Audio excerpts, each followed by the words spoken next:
Hi guys, how's it going? I'm Mariana and today I'll speak about a book titled Thomas Demand, The Complete Papers.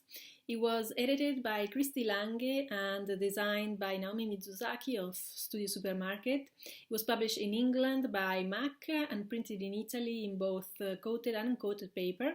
It has 504 pages, 24 by 29 centimeter size. Hardback, section sewn binding, and a very sturdy embossed slipcase. If you're not familiar with the man's work, here you will find a complete overview of his production from 1994 to 2018. Also, some previously unseen early work from the early 1990s and primary texts written about his practice. The volume is introduced by a conversation between Demand and Russell Ferguson, where the German artist traces his career from his formal art education in Munich, Dusseldorf, and London to his first paper sculptures, his pragmatic interest in photography for documentation purposes, and later experiments with film and curatorial practices.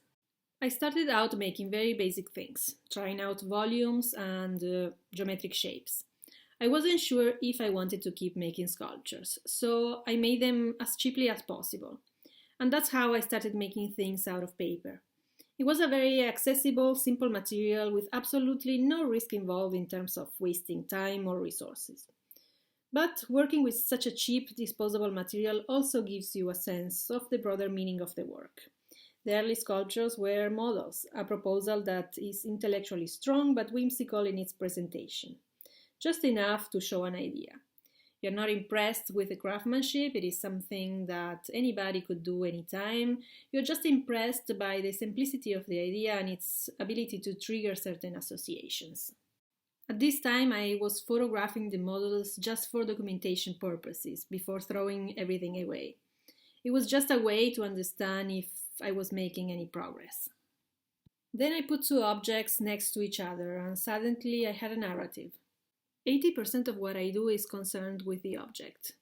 Trying to find a way to make a new object, like a violin for instance, which is such a distinct thing. Photography is not easy for me because I never learned it. I feel like I'm still learning. 5 times a year I make a photograph, but the rest of the year I just make sculptures. And it is still important for me that most of the things I photograph are actually creating a space or a room or a small corner of the world, rather than just being a surface. The scene is both real, a one-to-one construction that exists temporarily, and an image, a media construction. Every photograph offers only evidence of an isolated moment, but there are narratives you might want to know in order to understand many of the pictures. I always base my work on information and photographs that are accessible to everyone. The image for corner is from my yearbook, where young Bill Gates lays on the table of his university dormitory and reads a book. And next to him you see the telex typewriter that he used to program software. I felt like you don't need a person in the picture to see that there's an individual sitting there. I didn't really know why I thought I could do something about Bill Gates, but I found the image intriguing. Tunnel is the tunnel in Paris that Princess Diana was driving through when the car crashed. I made Gate based on footage from the CCTV camera at the airport in Portland, Maine. It's the last picture of Mohammed Atta and his crew before boarding the plane that they would then fly into the World Trade Center. The police released the picture at the time to get more information about the suspects. The way Demand ties together real objects, spaces, and events with paper models and the photographs of such models is very intellectually sophisticated. The fact that it all comes together in an apparently simple and unthreatening image is, in my opinion, a plus. Architects will find quite interesting also the series of photos titled Model Studies that Demand took when visiting the archives of architects John Lautner in Los Angeles, Sana in Tokyo, and Hans Hollein in Vienna.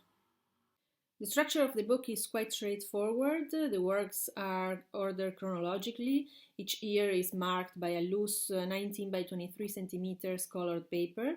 You can read extracts from 23 different authors, and there is a very useful extensive bibliography at the back of the volume. All considered, this makes for a very good reference book on the man's work. I hope you will check it out at your local bookstore. Come visit Spazio if you have the chance. I hope this video was useful, and I will see you in the next one. Bye.